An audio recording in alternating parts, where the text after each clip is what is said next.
The voice in your head, it's not you. If you're anything like me, you have a very active mind and it never really goes quiet. It talks when you're just waking up, when you're about to fall asleep, and even when you're having a meaningful conversation with someone you love. But when we're stunned by a beautiful sunset, it goes quiet for a second. And yet, we were still there. So who are we really? This is a question that Chapter 9 of the Happiness Trap book invites us to explore and experience. So let's dive in. Last time, we tried watching a difficult image like it is playing on a screen instead of getting completely sucked into that. And through that process, we experienced that we can actually observe the image instead of completely buying into it. There is a part of us that can do that, a part of us that can decide where our attention goes. And Russ has helped me think of that as a lamp. And my lamp, for most of the time, focuses on one thing only, my thinking mind. But we have experienced that actually our minds can turn. It can zoom out and focus on something different. A huge part of what acceptance and commitment therapy is about is this: increasing the flexibility of the lamp so we are freer to choose where it shines. This has enormous implications on our daily lives. When I can more freely direct where my lamp points, I can be fully present with the people I love when I share a meal with them, instead of half listening while being taken away by my thinking mind. I can also solve problems at a fraction of the time at work because when I'm fully focused on the problem, it allows space for creative solutions to arise. In the long run, learning to increase the flexibility of my lamp means that I get to choose to live more from my values and less from my fears. So I invite you to increase the flexibility of your lamp by trying this 1-minute exercise with me. The exercise is simple. We are going to intentionally focus our attention on one aspect of our experience, like what we can hear, for 5 seconds. And then we're going to shift our attention onto a different part for the next 5 seconds. You're about to do something new, and it's completely normal for your mind to complain about that and feel weird about it. That's okay. When you notice that it has happened during the exercise, gently shift your focus back to what we are focusing in that moment. So let's begin. I want to invite you to sit in a comfortable position and take a few seconds to notice how you're sitting and the sensations that you're feeling with your leg. Maybe your feet are touching the ground. Maybe your back is being supported by the chair. Just notice all the sensations that you're feeling as you're sitting in your body. And now, notice what you can see. And really be with what you can see. Pay full attention to each object. Now notice what you can hear, from the faintest sound to the loudest. Every sound can be here. We're paying full attention to each of them. Now notice what you can taste in your mouth.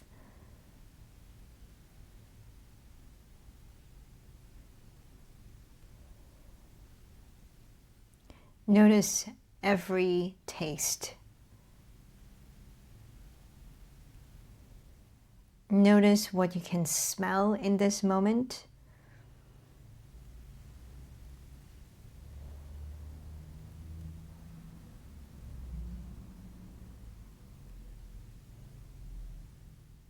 Notice the feelings in your hands, the sensations in your hands.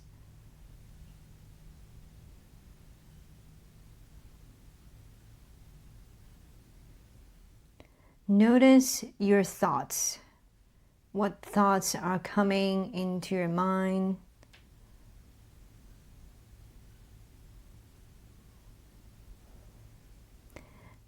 Now, you can let go of the focus and you can let your mind do whatever it wants to do. If it wants to think about what you want to eat next, let it do that.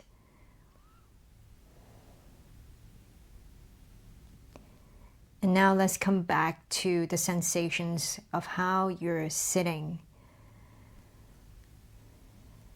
Maybe the sensation of the feet on the floor, or your legs on the chair.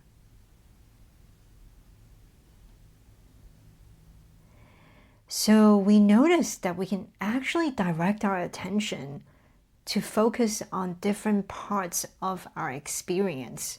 There is something in us that is able to watch all of that. What you saw, the sensations in your hands, and even after your mind drifted off to something else, you can bring it back gently. That is your lamp, and you just witnessed its flexibility. It's able to focus on one aspect of our experience, zoom out, and then refocus on something different. Russ Harris calls this the observing self, and in many spiritual traditions, it is called the awareness or the consciousness.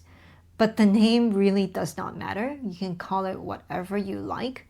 What is transformative is that direct experience of it, like the one that you just had.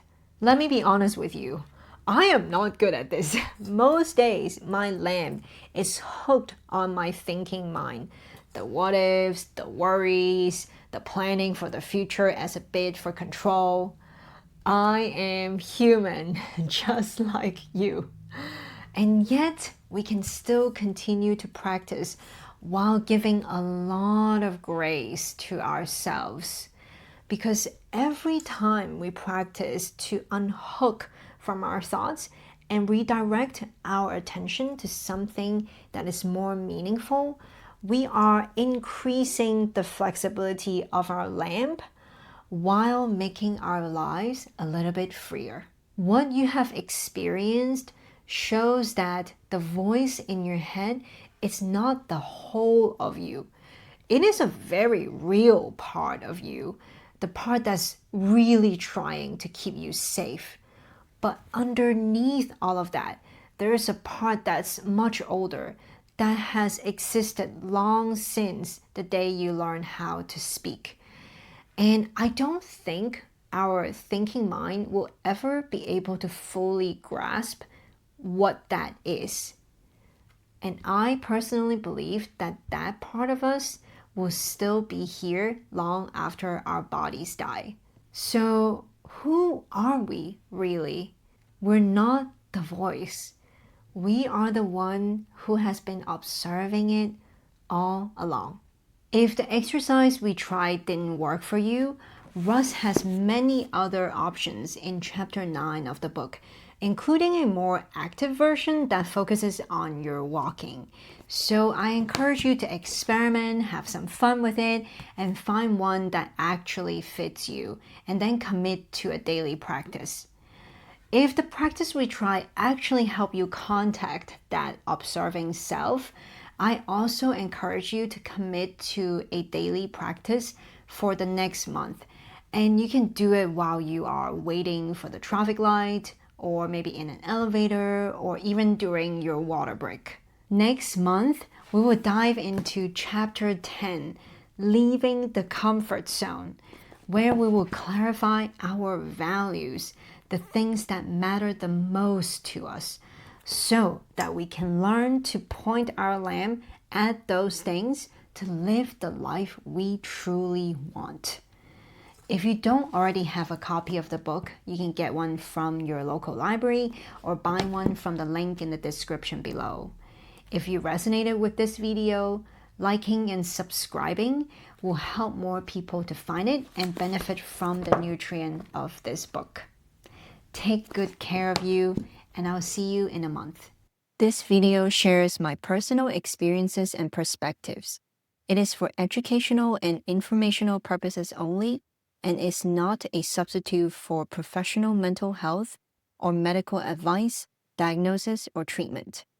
If you're experiencing significant mental health challenges, please consult with a licensed mental health professional.